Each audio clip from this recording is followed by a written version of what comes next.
Abelardo destruye a una estudiante con pelo azul que insultó a los creyentes. El Teatro Nacional de Bogotá se había convertido en el epicentro de la expectativa. Más de 1.200 personas llenaban cada rincón del elegante auditorio colonial.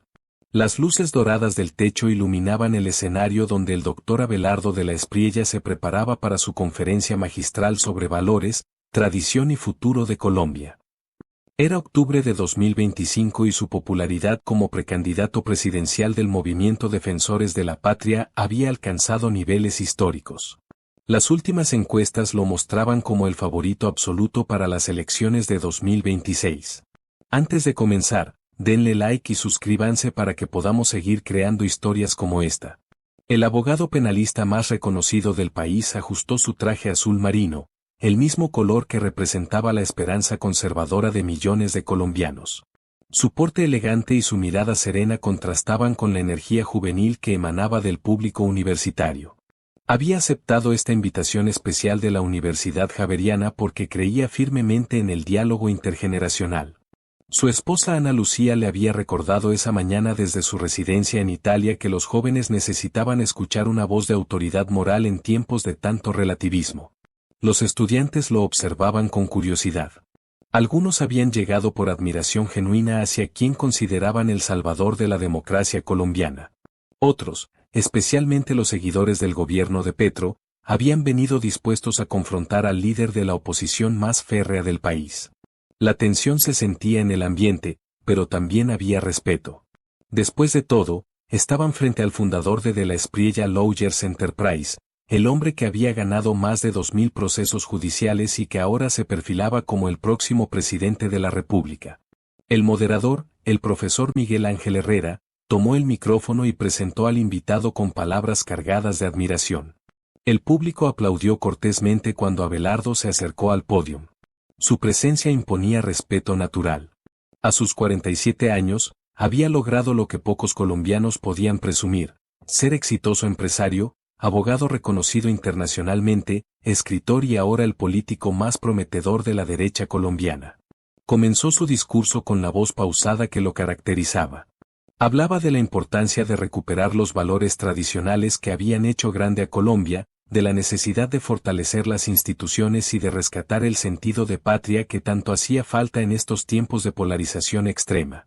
Sus palabras fluían con la autoridad de quien había estudiado derecho hasta obtener un doctorado honoris causa, pero también con la calidez de un padre de familia que entendía las preocupaciones de las nuevas generaciones.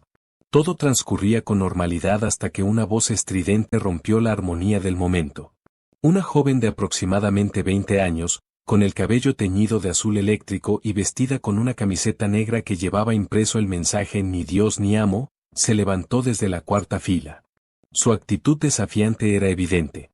Levantó la mano pidiendo la palabra con una sonrisa sarcástica que no pasó desapercibida para nadie. El profesor Herrera dudó unos segundos. Los protocolos de la universidad establecían que las preguntas se harían al final, pero la insistencia de la estudiante y la expectativa del público lo obligaron a ceder. Le pasó el micrófono con cierta reticencia. Ella lo tomó con fuerza, se acomodó el piercing que llevaba en la ceja derecha y habló con voz cargada de desprecio. La religión es para débiles mentales que no pueden enfrentar la realidad. Es una mentira que mantiene a la gente sometida e ignorante. Y usted, señor de la Espriella, no es más que un farsante que usa a Dios para conseguir votos. Un silencio sepulcral invadió el auditorio. Las cabezas se giraron inmediatamente hacia ella. Algunos estudiantes soltaron exclamaciones de sorpresa, otros murmuraron palabras de desaprobación. Los flashes de los teléfonos celulares comenzaron a dispararse como una tormenta de luces. Todos sabían que estaban presenciando algo que trasciende lo ordinario. Abelardo no se inmutó. Su rostro mantuvo la serenidad que lo caracterizaba en los estrados judiciales más complicados.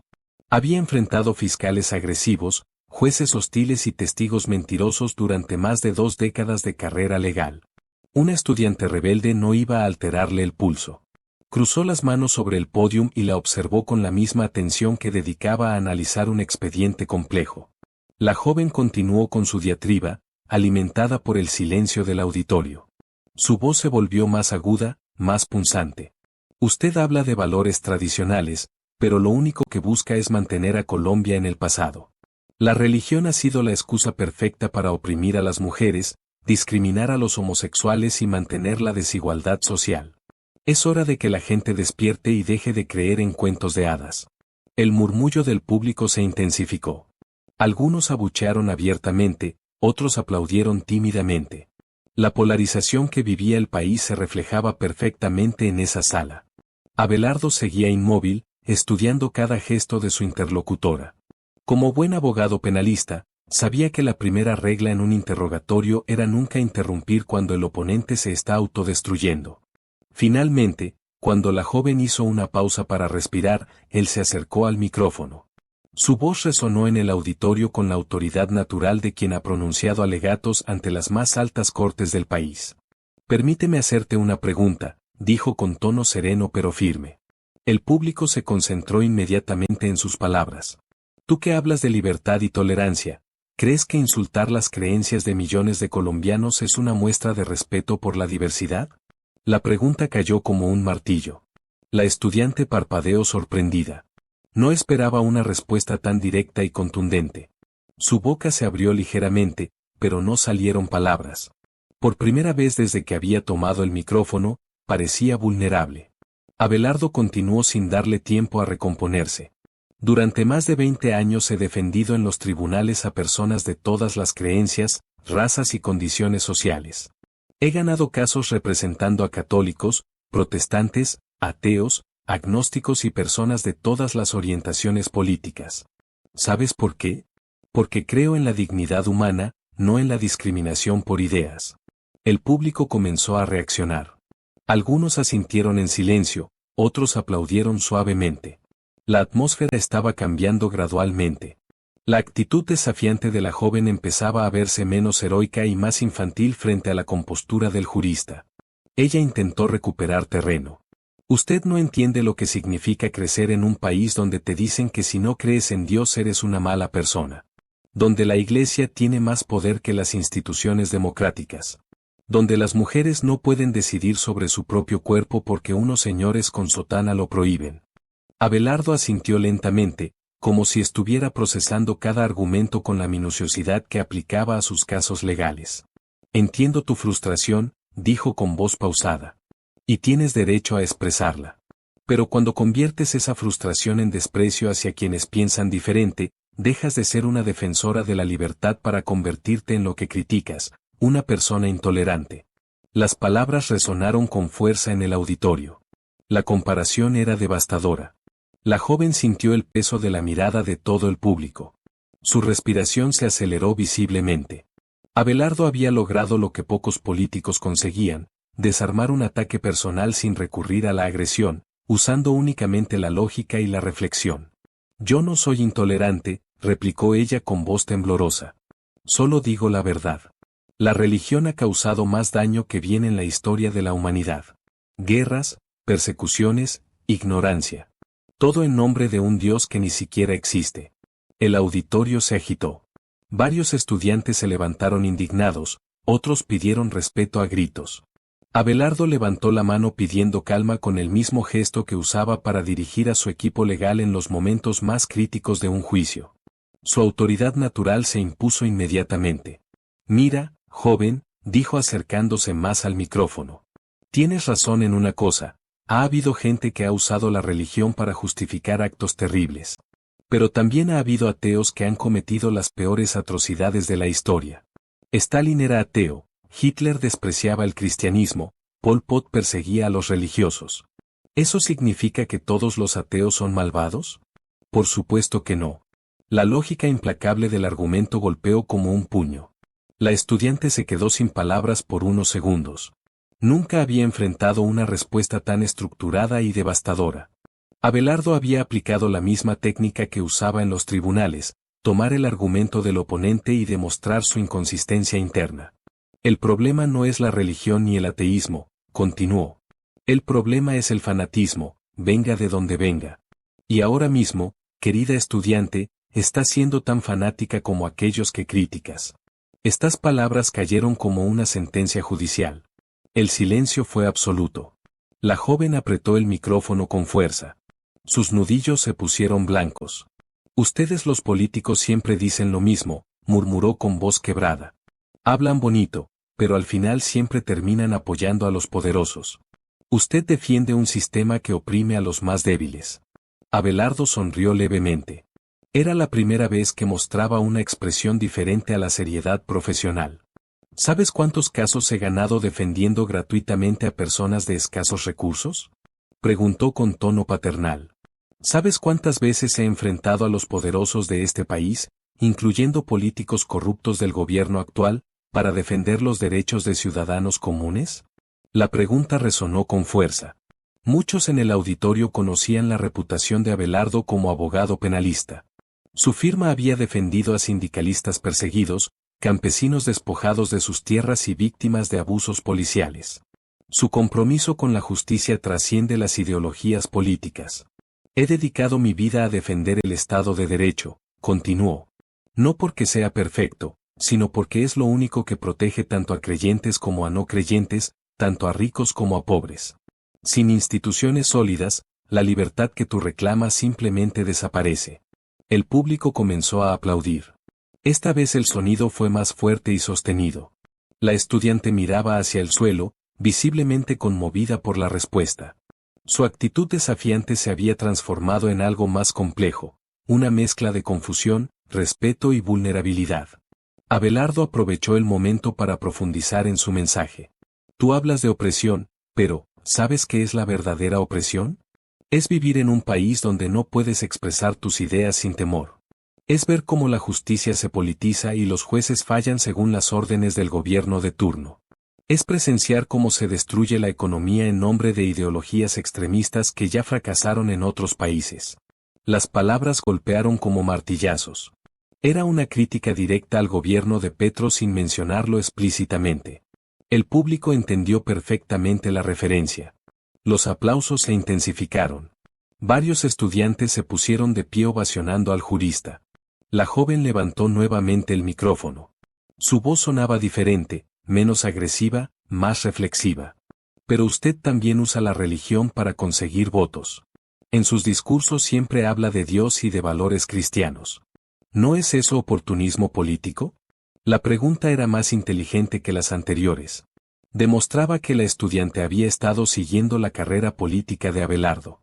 Él asintió con aprobación, como un profesor que reconoce un buen argumento de parte de su alumno. Excelente pregunta, dijo con sinceridad.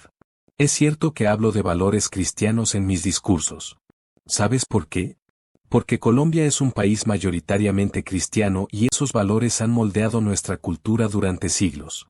Pero también defiendo la libertad religiosa de musulmanes, judíos, budistas y sí, también de los ateos como tú. El auditorio escuchaba con atención absoluta. La conversación había evolucionado de una confrontación hostil a un debate intelectual de alto nivel. Abelardo continuó con su explicación, demostrando la profundidad de su pensamiento político. Un líder no puede ignorar las creencias de su pueblo, pero tampoco puede imponerlas. Mi compromiso es con una Colombia donde todos tengan lugar, el campesino católico de Boyacá, el empresario agnóstico de Medellín, la profesora musulmana de Bogotá y sí, también la estudiante atea de pelo azul que me confronta en un auditorio universitario. La referencia directa a ella provocó una reacción inmediata. Algunos rieron con simpatía, otros aplaudieron la habilidad retórica del candidato. La joven misma esbozó una sonrisa involuntaria. Por primera vez en toda la conversación, no se sintió atacada sino incluida. Pero hay algo que no puedo tolerar, continuó Abelardo con voz más firme.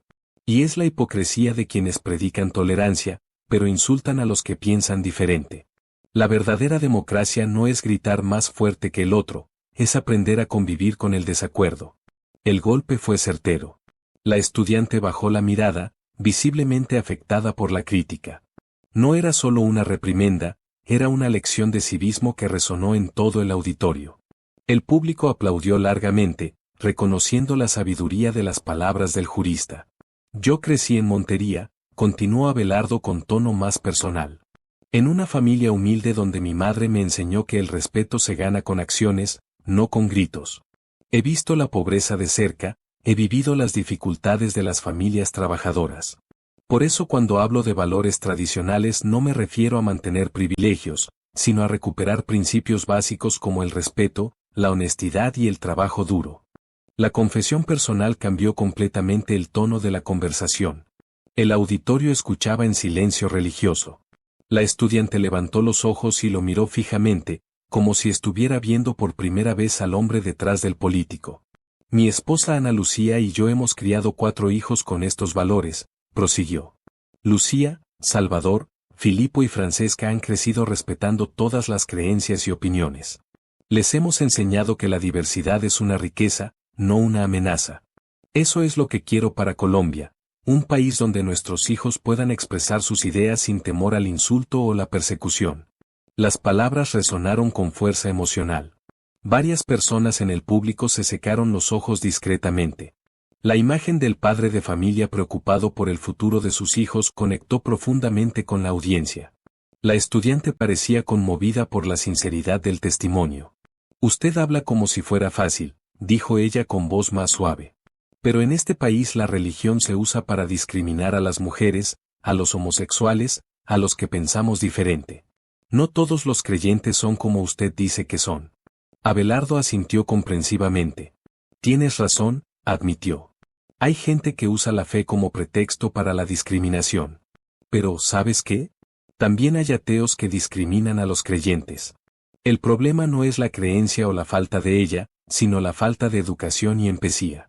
La honestidad de la respuesta sorprendió gratamente al público.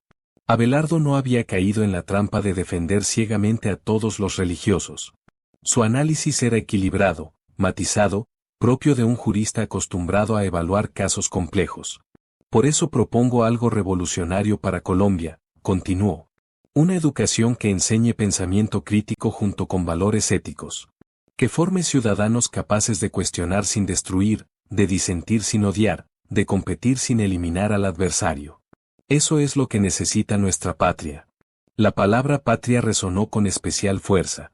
Era el concepto central de su movimiento político.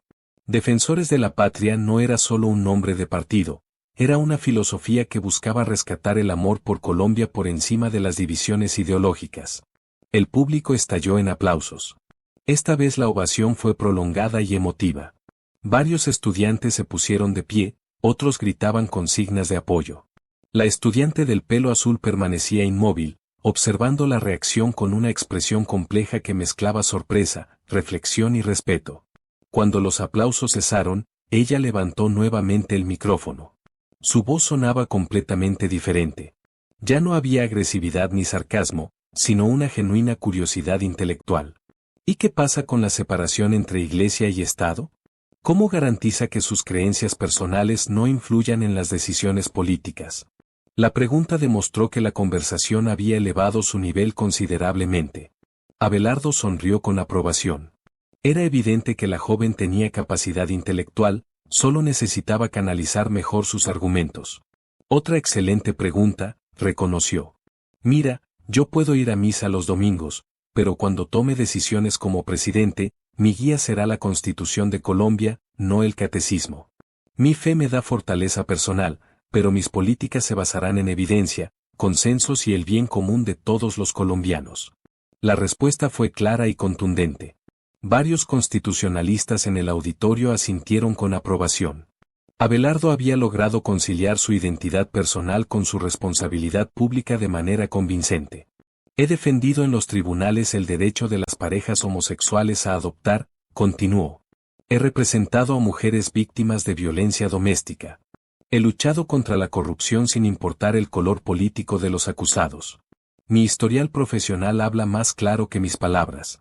Los ejemplos concretos fueron devastadores. La estudiante no podía cuestionar hechos verificables. La carrera legal de Abelardo era pública y estaba llena de casos que demostraban su compromiso con los derechos humanos independientemente de sus creencias personales.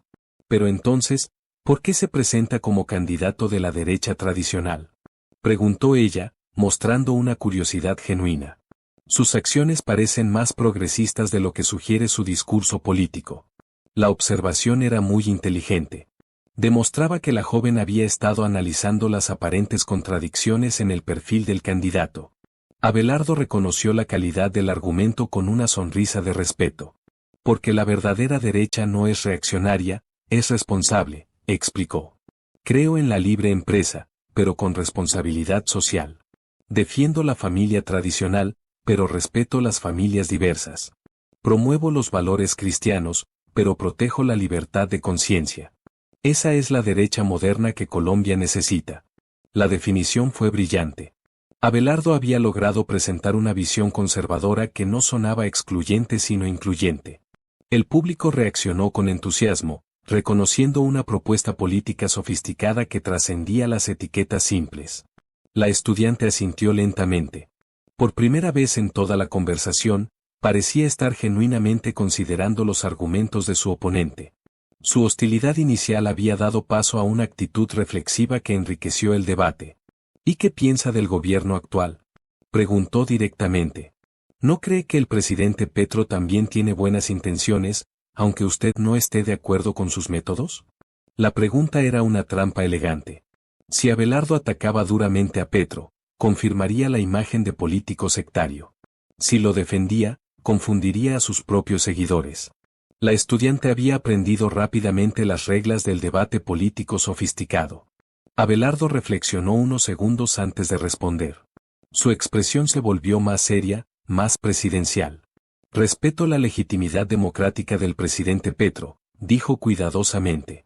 Fue elegido por millones de colombianos que esperaban un cambio. Pero creo profundamente que sus políticas están dañando el país que todos amamos. La respuesta fue perfecta. Había mostrado respeto institucional sin renunciar a sus convicciones. El público apreció la elegancia de la formulación. Era el tipo de liderazgo estadista que muchos colombianos añoraban en tiempos de polarización extrema. Colombia necesita cambios, continuó, pero cambios responsables, no experimentos ideológicos que pongan en riesgo nuestro futuro. Necesitamos políticas que unan, no que dividan. Líderes que construyan puentes, no que destruyan instituciones. La crítica fue devastadora precisamente porque no sonaba partidista sino patriótica. Abelardo había logrado posicionar su candidatura como una alternativa sensata frente al radicalismo gubernamental sin caer en la retórica destructiva que caracterizaba a otros líderes de oposición. La estudiante guardó silencio unos momentos, procesando lo que había escuchado. Cuando volvió a hablar, su voz reflejaba una transformación notable. He aprendido algo hoy, admitió con humildad. Vine dispuesta a confrontar, pero me voy con ganas de reflexionar. El reconocimiento fue extraordinario. El auditorio completo se puso de pie aplaudiendo. No era solo una ovación para Abelardo, sino un reconocimiento a la inteligencia y honestidad de la joven que había tenido la valentía de reconocer públicamente que había cambiado su perspectiva. Eso es lo que más admiro de ti, respondió Abelardo con sincera calidez. La capacidad de escuchar y reconsiderar. Esa es la actitud que necesitamos para construir una Colombia mejor. No necesitamos que todos piensen igual, pero sí que todos estén dispuestos a dialogar. La estudiante sonrió por primera vez en toda la conversación. Era una sonrisa genuina, sin rastros de sarcasmo o hostilidad. Se acercó al borde del escenario y le extendió la mano a Abelardo. El gesto fue espontáneo y emocionante. El candidato bajó del pódium y estrechó su mano firmemente. El auditorio enloqueció. Los flashes de las cámaras se dispararon como una tormenta. Todos sabían que estaban presenciando un momento histórico, el instante en que la política colombiana recuperaba la civilidad perdida. Gracias por enseñarme que se puede disentir sin odiar, dijo ella con voz emocionada. Espero que, si llega a ser presidente, recuerde esta conversación y gobierne para todos los colombianos, incluso para los que tenemos el pelo azul y pensamos diferente. La frase provocó risas y aplausos simultáneos. Abelardo respondió con una sonrisa paternal. Te prometo que en mi gobierno habrá lugar para todas las ideas y todos los colores de cabello. Colombia es lo suficientemente grande para que todos tengamos lugar. El cierre fue perfecto. El público aplaudió de pie durante varios minutos. Algunos lloraban de emoción, otros gritaban consignas de apoyo. La estudiante regresó a su asiento acompañada por una ovación que reconocía su valentía y honestidad intelectual. Abelardo regresó al pódium para concluir su conferencia. Su rostro reflejaba satisfacción y orgullo. No era el orgullo de quien había ganado un debate, sino de quien había contribuido a elevar el nivel del diálogo público en Colombia. Esto que acabamos de vivir, dijo dirigiéndose a todo el auditorio, es lo que quiero para nuestro país. Una Colombia donde podamos expresar nuestras diferencias sin destruirnos mutuamente. Donde el debate fortalezca la democracia en lugar de debilitarla. Donde el respeto sea la base de la convivencia. Sus palabras resonaron con fuerza profética. Muchos en el público sintieron que estaban escuchando no solo a un candidato presidencial, sino a un verdadero estadista que podía sanar las heridas de una nación polarizada. El evento terminó con una ovación que duró más de 10 minutos. Los estudiantes se acercaron masivamente al escenario para saludar y tomarse fotos con Abelardo. La joven del pelo azul también se sumó al grupo, conversando animadamente con quien había sido su oponente dialéctico. Los videos del intercambio se viralizaron inmediatamente en todas las redes sociales. Almohadilla Abelardo destruye se convirtió en tendencia nacional en cuestión de horas. Los comentarios elogiaban tanto la elegancia intelectual del candidato como la honestidad de la estudiante para reconocer sus excesos iniciales. Los analistas políticos coincidieron en que el evento había marcado un antes y un después en la campaña presidencial. Abelardo había demostrado que era posible combinar firmeza ideológica con respeto personal, que se podía ser conservador sin ser excluyente, que la derecha moderna podía ofrecer una alternativa civilizada al populismo extremo que caracterizaba al gobierno de Petro. Las encuestas de la semana siguiente mostraron un incremento significativo en la intención de voto hacia defensores de la patria. Pero más importante que los números fue el cambio en la percepción pública. Abelardo había logrado posicionarse como el líder que podía reunificar a Colombia después de años de división y enfrentamiento. La estudiante, identificada posteriormente como Valentina Morales, estudiante de Sociología de quinto semestre, se convirtió involuntariamente en un símbolo de la capacidad de diálogo que muchos jóvenes colombianos estaban buscando. Su honestidad intelectual y su disposición a reconocer errores la convirtieron en una figura respetada en las redes sociales. Semanas después, en una entrevista para un medio digital, Valentina reflexionó sobre lo ocurrido. Fui al evento dispuesta a confrontar lo que creía que era fanatismo religioso, confesó. Me di cuenta de que yo misma había caído en el fanatismo, pero del lado opuesto. Abelardo me enseñó que la verdadera libertad no es imponer mis ideas, sino defender el derecho de todos a tener ideas diferentes. Sus palabras se convirtieron en un manifiesto generacional que inspiró a miles de jóvenes colombianos a repensar sus actitudes políticas. El efecto Valentina, como lo llamaron los medios, contribuyó significativamente a elevar el nivel del debate público en el país. Abelardo, por su parte, incorporó las lecciones del encuentro en su estrategia de campaña. Comenzó a incluir espacios específicos para el diálogo intergeneracional en todos sus eventos públicos. Su capacidad para conectar con audiencias diversas se convirtió en una de sus principales fortalezas políticas. El equipo de Colombia Humana intentó minimizar el impacto del evento, describiendo lo ocurrido como una operación de relaciones públicas cuidadosamente orquestada. Pero la espontaneidad del intercambio y la honestidad emocional de los participantes hicieron que estas críticas sonaran huecas y desesperadas. Para diciembre de 2025, Abelardo lideraba todas las encuestas con una ventaja cómoda sobre sus competidores. Pero más allá de los números, había logrado algo más valioso: restaurar la esperanza de millones de colombianos en la posibilidad de una política civilizada y constructiva. Su esposa Ana Lucía lo felicitó desde Italia en una videollamada familiar. «Has logrado algo que pocos políticos consiguen», le dijo con orgullo. «No solo ganaste un debate, sino que elevaste el nivel de toda la conversación nacional. Eso es lo que hace un verdadero líder». Sus hijos Lucía, Salvador, Filipo y Francesca también expresaron su admiración por la forma como su padre había manejado la situación. Para ellos, era la confirmación de que los valores que les habían inculcado en casa podían transformar también la política del país. El evento del Teatro Nacional se estudió posteriormente en universidades de ciencias políticas como un ejemplo de cómo manejar crisis comunicacionales con elegancia y efectividad. La combinación de firmeza ideológica, respeto personal y habilidad retórica demostrada por Abelardo se convirtió en un modelo para políticos de toda América Latina. La transformación personal de Valentina también fue objeto de análisis académico. Su capacidad para superar prejuicios iniciales y abrirse al diálogo se presentó como un ejemplo del potencial de la juventud colombiana para contribuir a la reconciliación nacional. Los días siguientes confirmaron que el encuentro había marcado efectivamente un punto de inflexión en la política colombiana. El tono de los debates públicos mejoró notablemente. Otros candidatos presidenciales comenzaron a emular el estilo dialogante y respetuoso que Abelardo había demostrado. Incluso algunos sectores del gobierno de Petro reconocieron privadamente que el evento había elevado los estándares del debate político nacional. La presión por mantener un nivel de discusión más civilizado benefició al conjunto del sistema democrático colombiano.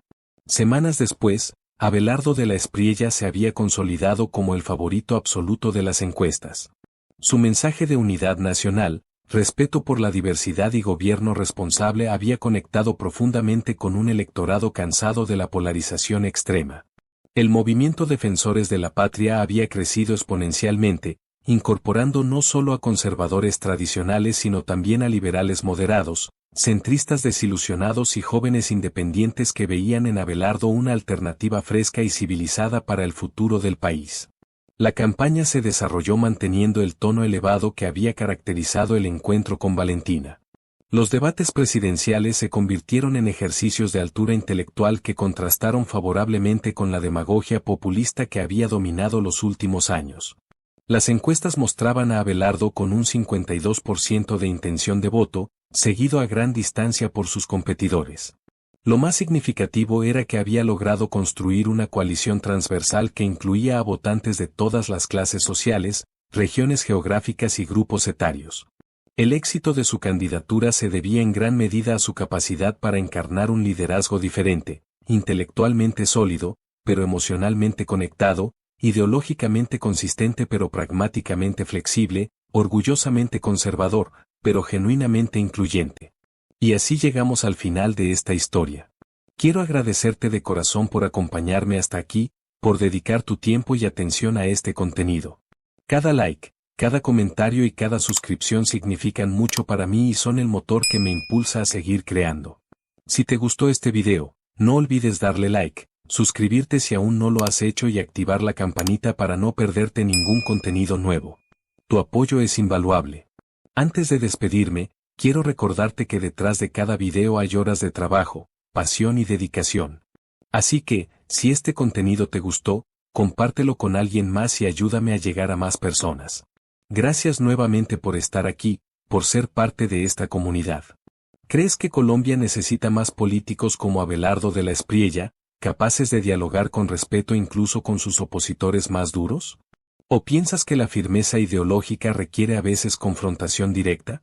Déjame tu opinión en los comentarios, me encanta leer lo que piensan sobre estos temas tan importantes para nuestro país.